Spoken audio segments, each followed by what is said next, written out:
And just one day to go, as we say, to the South Carolina primary. The Palmetto State gearing up for another record voter turnout as the candidates hit the trail for the last time before voting begins. Here to weigh in, former South Carolina GOP Chairman Katon Dawson. Katon, welcome back to the show. Great to have you here. So we saw record turnout in Iowa, record turnout in New Hampshire. Is that what's going to play out in South Carolina?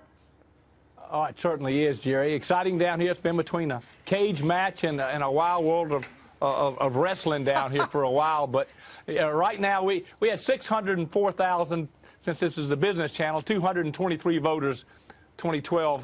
We're expecting over 700,000 voters, 100,000 new voters to the presidential primary process. Certainly it looks like Tim Scott, Nikki Haley, Marco Rubio have the momentum going into it. Donald Trump has held his position. The Pope did him a favor and got him from calling everybody a liar back to on illegal immigration. So it's going to be pretty heated. It's Donald Trump to lose and Marco Rubio to make a charge at it, and Ted Cruz is holding pretty steady.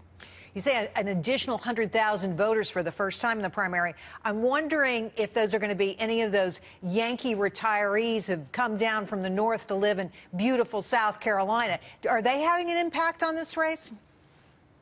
Those Yankee retirees that we love and know well turn into Southern retirees after they've been here for 20 years on the coast. They're going to vote, and they're going to vote in mass. And believe it or not, there is a large contingent of Ohio retirees that are looking at John Kasich. And the New Jersey ones were for Chris Christie, so it's interesting. But the coast has got a lot of retirees. They're very politically active. They're conservative.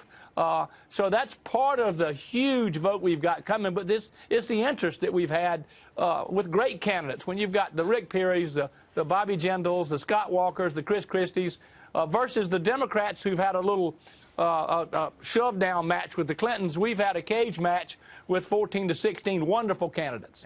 Okay, I have one more for you here. So military voters, a very big group of folks, 1 million people. Boy, that could swing everything. Who are those votes going to? Well, I'll tell you, the military vote is even bigger, more than the retired military, because I watched a couple of candidates when they asked people to stand up, Jerry, to ask family members to stand up, and 80% of your audiences in South Carolina, like myself, will have a veteran in their family. So that's a big vote. It's probably the easiest monolithic vote, much easier than the evangelicals in South Carolina. So that vote's going to be rewarded. Jeb Bush has gone after him with his ads. He's down in the polls. But I think it'll split up between the top 3 or 4. And the top 3 right now certainly are Trump, Cruz, and Rubio. All right, Katon, before you go, who is it? Who's number 2? We know who's number 1, we think. Who's going to be number 2? I think that Marco Rubio should be number 2. When you create momentum and enthusiasm with 45% of the people elected, his campaign team can catch a hold of that. He ought to jump Cruz be 2, Cruz will be 3, and let's watch the spread. Donald Trump said he was going to be 40, Jerry. If he doesn't get there, they're going to team that as sort of a loss. Thank you, sir. Katon, thanks for coming on. Good to see you.